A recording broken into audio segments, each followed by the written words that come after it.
Aguardamos a entrada dos nossos companheiros que estão chegando, que possamos acalmar os nossos corações, deixando lá fora todas as preocupações, os pensamentos, e busquemos encontrar a Jesus, ao nosso Mestre querido, que há muito já está entre nós, na presença dos nossos benfeitores, amigos e companheiros de caminhada. É com muita alegria que todos nós aqui estamos, trabalhadores, estudantes, de recomeçar a essa tarefa das segundas-feiras, que tanto nos auxilia no propósito para o qual viemos nesta encarnação, que é progredir e nos reformarmos.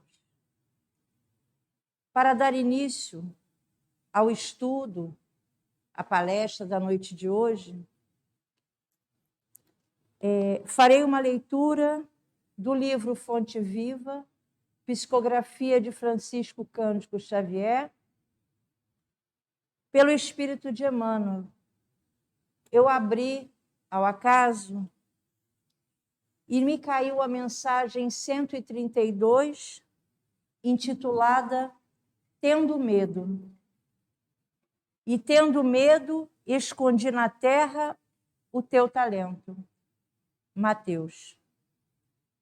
Na parábola dos talentos, o servo negligente atribui ao medo a causa do insucesso em que se infelicita. Recebera mais reduzidas possibilidades de ganho. Contara apenas com um talento e temera lugar para valorizá-lo. Quanto aconteceu ao servidor invigilante na narrativa evangélica. Há muitas pessoas que se acusam pobres de recursos para transitar no mundo como desejariam e reconhecem-se a ociosidade, alegando o medo da ação. Medo de trabalhar, medo de servir, medo de fazer amigos, medo de desapontar, medo de sofrer, medo da incompreensão, medo da alegria, medo da dor.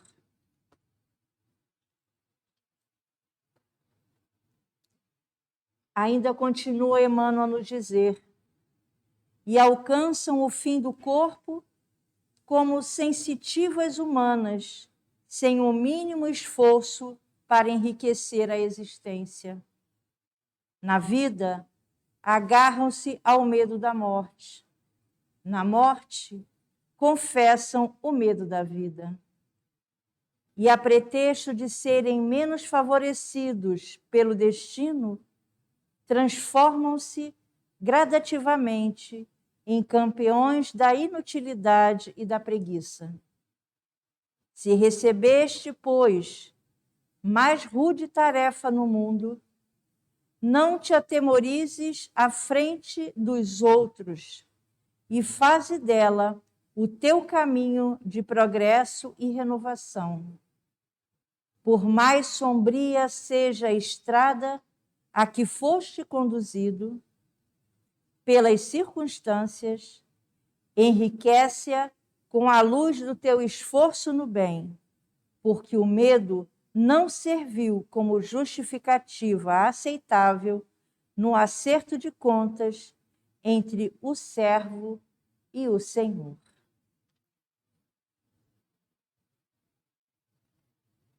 Sendo assim, após essa leitura, vamos fechar os nossos olhos, acalmar os nossos corações e, primeiramente, agradecer. Agradecer a Deus, o Pai, o Criador incriado, pela oportunidade de aqui estarmos, neste celeiro de luz que nos recebe a todos, sem perguntar o que fizemos, de onde viemos. Agradecer a Jesus, o nosso mestre, o nosso guia e o nosso modelo, pelo evangelho de luz que nos auxilia na nossa trajetória, nos dando o conforto, a força e renovando-nos a esperança. Agradecer aos mentores da casa de Pedro e Nair, nossos pais espirituais, pela assistência constante a todos nós, nos auxiliando no nosso caminhar. Que a tua paz, Jesus, envolva a todos os corações aqui presentes dos dois planos da vida e que possam orientar e conduzir aos nossos irmãos que farão a explanação do texto da noite de hoje e da psicografia. Que assim seja, graças a Deus.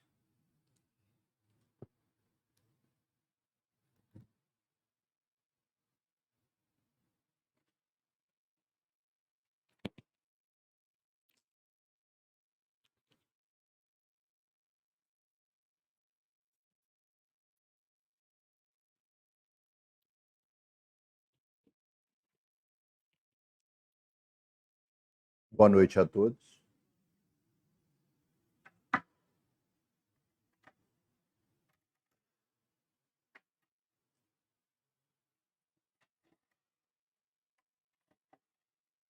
Ao contrário. Mais fácil. Boa noite a todos. Para fim de registro, eu estou sem máscara, que estou aqui a uma distância bastante grande de todos. É um prazer, né, estarmos aqui.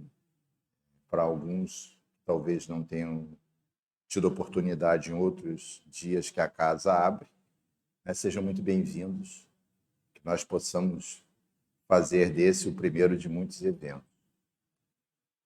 Alguém que esteja vindo aqui ao Nair hoje pela primeira vez, sejam muito bem-vindos. A casa é de todos nós. Nosso tema de hoje é intitulado O Ideal Espírita. A palavra ideal, na língua latina, é algo que se refere às ideias, ao campo das ideias, e que não tem existência concreta, a não ser no campo dos conceitos. E, geralmente a gente utiliza o ideal para se referir ao nível mais elevado de uma qualidade, né? Então, por exemplo, o ideal de justiça, o ideal de beleza, né?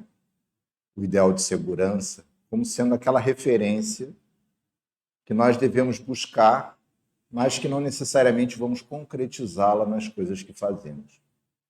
Nesse sentido, o ideal espírita, nós poderíamos pensar, seria justamente esse conceito, né, no seu mais alto nível, do que a doutrina espírita possa significar para nós. De outra forma, os ideais também, geralmente, são como o norte da bússola que guia as pessoas.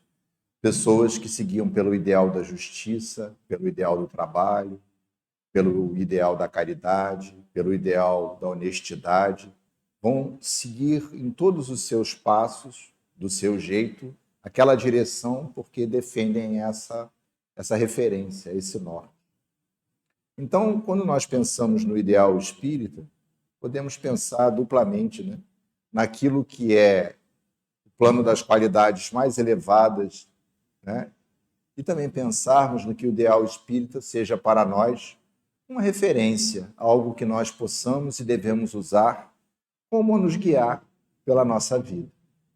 Nesse sentido, não podemos nos furtar a começar pelo fim e dizer de uma maneira muito simples que o ideal espírita é o ideal cristão. Os valores que o espiritismo propõe, os conceitos que o espiritismo oferece, os caminhos, né, que se desenham a partir da doutrina espírita, são os mesmos caminhos que Jesus nos ofereceu.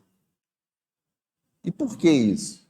Porque Jesus, como os próprios espíritos declararam para Kardec, está lá registrado lá no Livro dos Espíritos, é o exemplo mais elevado da condição humana na nossa compreensão. É o que eles chamam de guia e modelo da humanidade. Ninguém, né, que queira evoluir, que queira oferecer, né, ao próximo as suas melhores qualidades, poderá negar que Jesus é aquela referência, aquele ideal do modo de ser que todos nós um dia alcançaremos depois de uma laboriosa tarefa. E Jesus faz isso porque alcança, né, no seu grau de desenvolvimento, as qualidades humanas na sua mais elevada concepção. Então, em todas as circunstâncias que estão relatadas as posturas de Jesus diante dos fatos da vida, estão lá referências para nos inspirar a seguirmos por aquela direção. Bom, então, se os ideais espíritas são os mesmos ideais cristãos, qual é a utilidade da doutrina espírita para nós, já que o Cristo, né, a antecedeu e deixou todas as suas referências? Essa talvez seja a questão operacional que nos interessa, né, de por que somos espíritas, ou talvez para que sejamos espíritas. A primeira distinção importante que nós precisamos fazer para discutir isso é separar a doutrina espírita do movimento espírita. A doutrina espírita é um conjunto filosófico de ideias, né, que tratam de um campo muito abrangente de conceitos e que dialoga com todos os outros campos do conhecimento. Então, se eu quiser, por exemplo, estudar antropologia, ou se eu quiser estudar química ou biologia, né, qualquer um desses campos, engenharia, eu vou poder, de alguma forma, olhar para esses conhecimentos, olhar para o que a doutrina espírita nos diz e entender como ela ajuda a olhar para essas outras áreas de uma maneira mais ampla e mais profunda. Porque ela fala, né, no seu âmago de quem é o homem, né, qual é o sentido da vida na Terra, qual é a finalidade da existência, como se estrutura a sociedade. E todas as outras ações humanas dependem desse tipo de conhecimento. Mas a doutrina espírita, né, ela pode ser, a partir do instante que nós entendamos os conceitos, e para isso nós temos aí uma coletânea de obras fantásticas, a começar pelas obras chamadas básicas da doutrina espírita, nós temos os conceitos disponíveis para que no silêncio da consciência nós analisemos aquilo. E a doutrina espírita, diferente de outros cultos e de outras trajetórias do passado, ela é uma doutrina aberta. Qualquer pessoa pode estudá-la. Não se pratica num círculo fechado de iniciados. Por outro lado, o que é o movimento espírita? O movimento espírita, essa expressão já é bastante antiga aqui no Brasil, é o conjunto das ações que nós espíritas fazemos. Então, isso que nós estamos fazendo aqui hoje é um ato típico, né, do movimento espírita, que tem as peculiaridades da nossa conduta. Se nós estivéssemos, por exemplo, em outro país, ou em outra região do Brasil, ou até mesmo em outro centro espírita no Meier, ou no Rio, ou no Brasil, talvez tivéssemos lá ações ligeiramente diferentes dessas. Mas, se tudo estiver correndo bem, eu espero que esteja, porque hoje quem está falando aqui sou eu, que a gente esteja honrando a doutrina espírita em todos esses eventos. O que a doutrina espírita nos oferece? Um conjunto amplo de conceitos e de possibilidades, para que nós, né, digamos assim, inspirados e iluminados por eles, façamos escolhas. E o que o movimento espírita nos oferece? A possibilidade de, juntos, fazermos coisas que talvez separados nós não conseguíssemos. A força do movimento espírita é essa. É a interação, é a sinergia, é a cooperação, é a troca que nós não conseguimos fazer sozinhos. E, quero crer, essas experiências que praticamos ao longo aí dos últimos meses, por causa das restrições de convívio, demonstram claramente, né, que, por mais que nós possamos interagir através de mídias e plataformas, o contato humano face a face, presencialmente, né? Pelo menos para alguns de nós é insubstituível. Aquece o coração de uma maneira diferente, né, de você olhar o rosto numa telinha. E às vezes a gente não vê o rosto que a pessoa está usando lá um avatar qualquer. Então, essa possibilidade do movimento espírita, ela é um grande convite a que nós peguemos esses conceitos do ideal espírita e coloquemos na prática. E aí Jesus, que nunca nos abandona, uma vez disse uma frase que é extraordinária, né? Que os discípulos deles seriam conhecidos, né? Ou se a gente quiser, reconhecidos, por muito se amarem. E essa é uma questão estratégica. Então, nós seremos bons discípulos de Jesus como espíritas se conseguirmos nos amar. Talvez a grande possibilidade que a gente tenha na casa espírita é de praticar esse amor em condições favoráveis que nos ajudem a desenvolvermos uma conduta, um hábito, né, uma fortaleza moral, para que depois possamos, né, usufruir dessas qualidades e as praticarmos onde estivermos. Eu não sei se vocês já plantaram uma árvore, né? Mas quando a gente planta uma árvore, geralmente a gente faz o quê? Pega uma muda e planta num lugar pequeno, onde a gente pode controlar a qualidade da terra, a qualidade dos nutrientes, a umidade, a textura, né? A granulometria para ver se não tem pedra. Aí a árvore vai começando pequenininha a crescer. Depois a gente coloca em algum lugar. Aquele ipê que está ali fora, que agora está com 5 metros, ele veio para cá, tinha 12 centímetros. Né? Feliz dele que vai, se Deus quiser, dar sombra na casa espírita, a gente vai aproveitar muito, as várias gerações. Então, essa possibilidade que nós temos de praticar na casa espírita, ela deve ser, talvez, um dos objetos principais da nossa reflexão. Por quê? Porque nós estamos vivendo uma época em que precisamos ter uma bússola muito confiável, considerando-se que muitas outras referências que foram usadas seguidas vezes por gerações estão sofrendo reveses importantes. Essa experiência que nós estamos vivendo hoje, né, no mundo ocidental e no mundo oriental, ela é sui generis. Não existe história, né, não existe na história uma escala dessa experiência, desse nível. E ela é um exemplo muito interessante de como a vida é dinâmica e nos convida a experiências, né, a trocas, a perdas, a limitações que são desafiadoras. E aí começa uma sequência interna de porquês. Mas por que isso é assim? O que houve? O que está acontecendo com o fulano, com o ciclano? Entra o medo, entra a incerteza e tantos outros conteúdos psíquicos que nós produzimos e que muito frequentemente nos levam a um estado de sofrimento, de inquietação, de perturbação e muitas vezes de imobilidade, muitas vezes de medo de usar nossos talentos. Onde é que a doutrina espírita nos socorre? Nos convidando a perceber que nós estamos na vida não por um ato aleatório, nem tampouco que estamos na vida desassistidos. Todas as nossas vidas aqui, hoje, elas têm um projeto.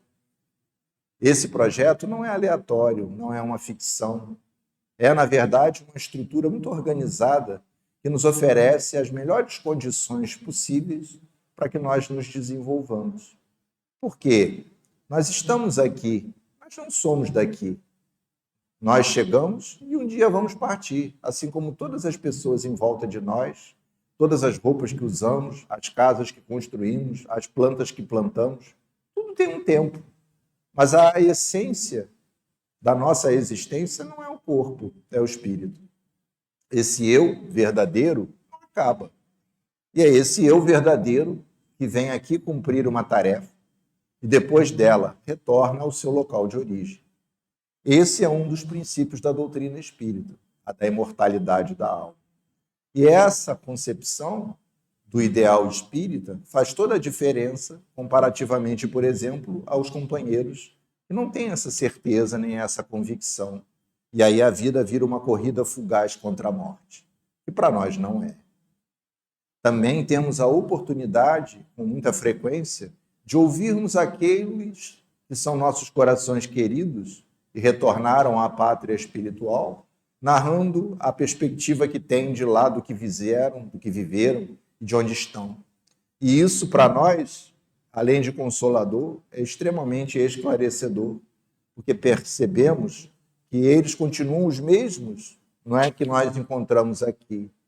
É muito interessante a gente, por exemplo, em reuniões mediúnicas, conversar, como eu estou aqui diante do amigo, com o nosso querido Gentil Viana, com o nosso querido Eugênio Aló, com o nosso querido Limeira, companheiros com quem convivemos aqui por anos a fio, e que são os mesmos. Só trocaram de lado da vida, mas continuam trabalhando aqui diuturnamente. Esse é um dos conceitos que a doutrina espírita nos oferece, que é o da comunicabilidade dos espíritos. Comunicar parece pobre para descrever o que é essa interação próxima dos companheiros espirituais. Também sabemos que não estamos aqui como um ato aleatório. Estamos aqui dando continuidade a uma herança que nós próprios construímos na busca de sermos felizes e de ajudarmos os outros a serem também. De sorte que aquilo que vivemos hoje, né, é uma continuidade, ou pelo menos tem uma consistência com os atos anteriores. O presente, na verdade, é uma projeção, não é, que estamos vivendo do passado e aquilo que nos levará ao futuro. E é também um dos conceitos da doutrina espírita quando acreditamos na reencarnação, na multiplicidade das existências. E quando nós conversamos com os amigos espirituais e percebemos que estão em locais organizados, né? Quantas vezes conversamos com aqueles que morreram, né?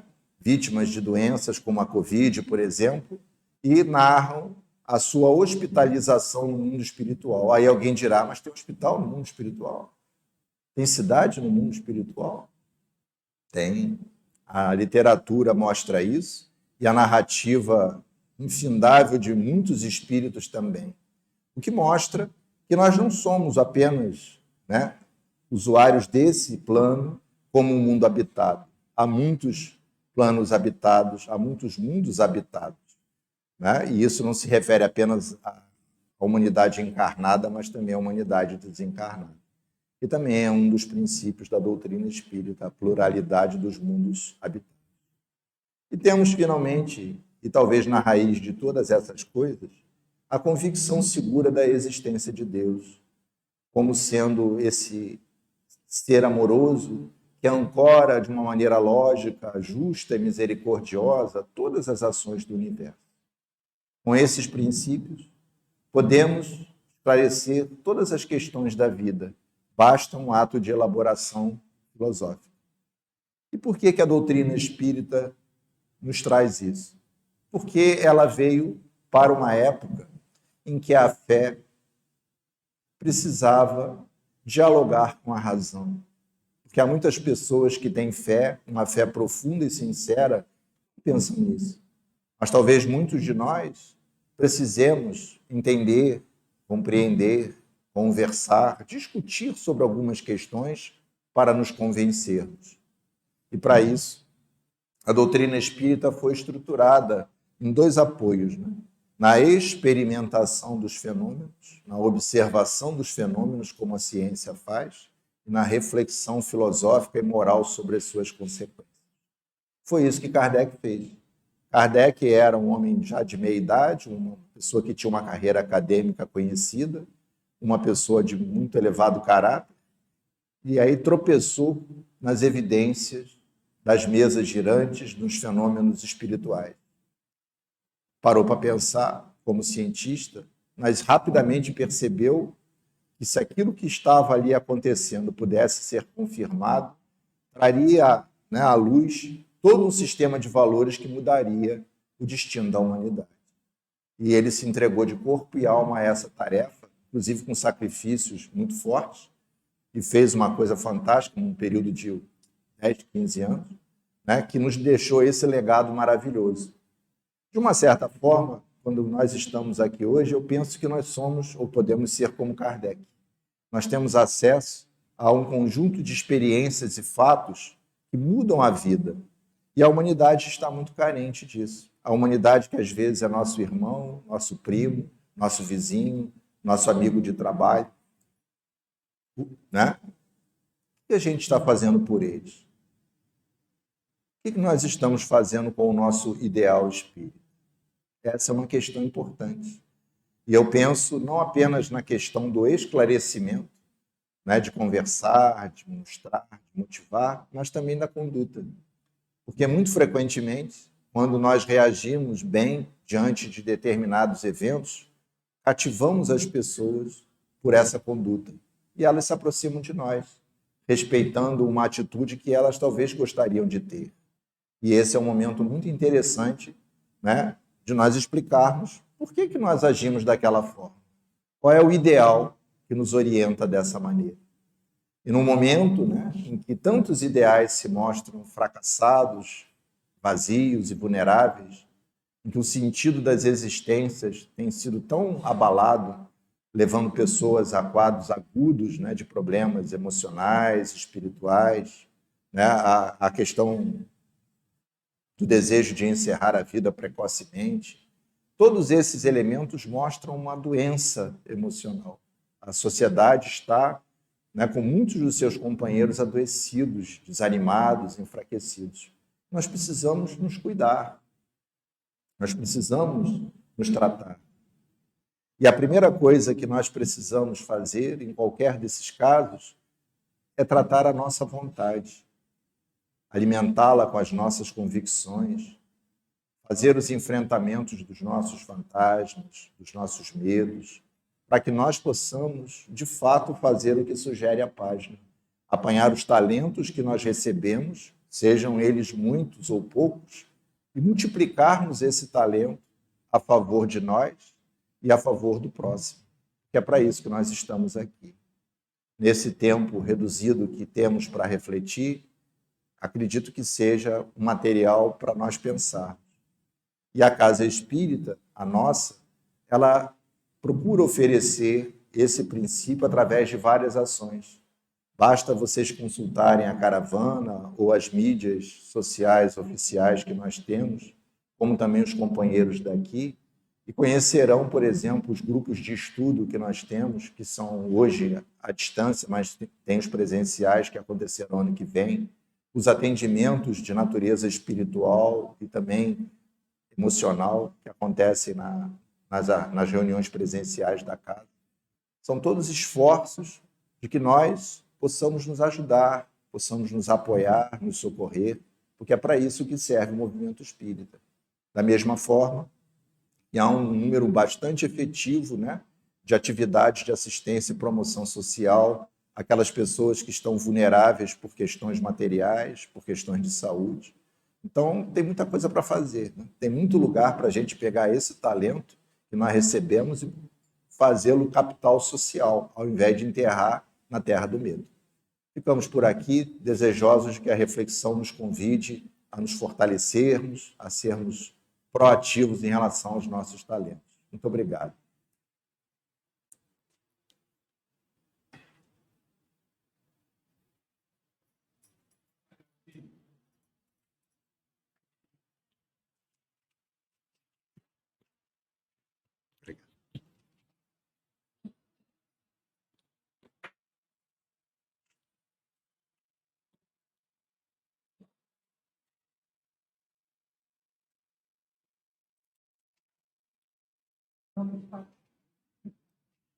Vamos passar agora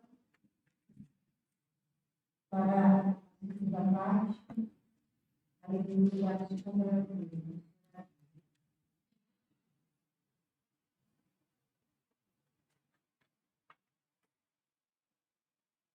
Queridos irmãos, sejam bem-vindos à Casa de Jesus. Alguns passaram por muitas dificuldades e impedimentos para aqui estarem esta noite. Cada um teria uma história de vida e de acontecimentos. Devem lembrar muitos esforços dos resultados alcançados com o transpor desses impedimentos. Muitas ajudas receberam para os resultados benéficos. Tudo é considerado para a continuação da caminhada. Por vezes, esqueceram de pedir com humildade essa ajuda. Porém, Deus provê as necessidades de todos os seus filhos. Acreditando ou não que existe o plano espiritual, vocês recebem a ajuda originária desse plano. Muitas das vezes, por meio de um irmão ou uma irmã também encarnada em um corpo físico. Pensamentos benéficos e de esperança favorecem a ajuda para o que é melhor do espírito. Lembre-se de que a caminhada é longa. Tropeços e fraquezas vão continuar surgindo. As recomposições ao caminho correto e protegido dependerá sempre da confiança em Deus e na fé no futuro. Não esqueçam também de que exemplo de caminho, verdade e vida, Deus nos presenteou Jesus. A caminhada não será finalizada com tapete macio e colorido. Felizmente, e graças a Deus, não estão só e abandonados. Sempre receberão energias renovadoras para que, mesmo na ausência do tapete macio, ombros amigos e sinceros serão enviados por Jesus para erguer aqueles que se sentem caídos ante as dificuldades do mundo que vivem, provas e expiações. Essa casa estará sempre se propondo a acolher todos os irmãos necessitados. Ajudem a ajudar. Olhar benevolente e fraterno encontra irmãos que precisam do nosso carinho e amor. Jesus a todos.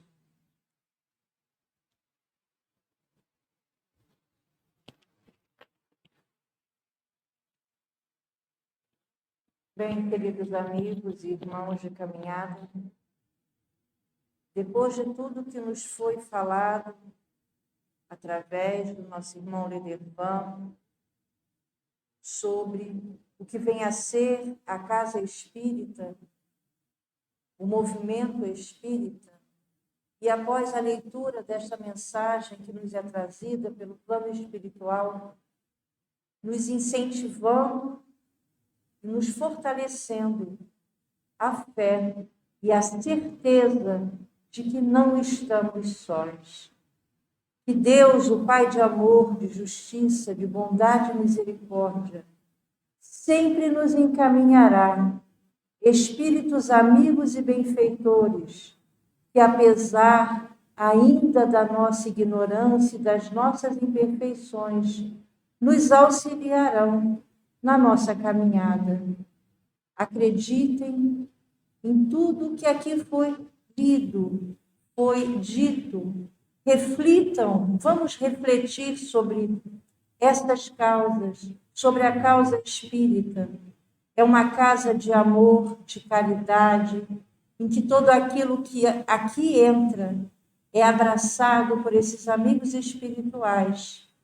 E sempre nos será dado a oportunidade de devolver de forma amorosa, seja através da palavra, do incentivo, através de um auxílio a um irmão necessitado.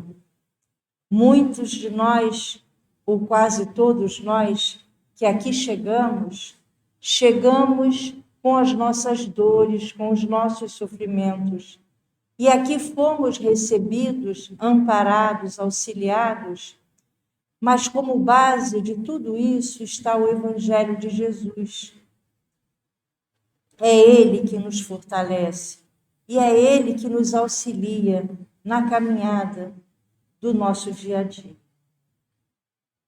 Depois, ao término, nós teremos o passe e aqueles irmãos que já se sentirem bem, porque todos aqui, como disse o nosso irmão, através da psicografia, foram assistidos, mas que desejarem ainda o passe, é só aguardar pela ordem de chamada.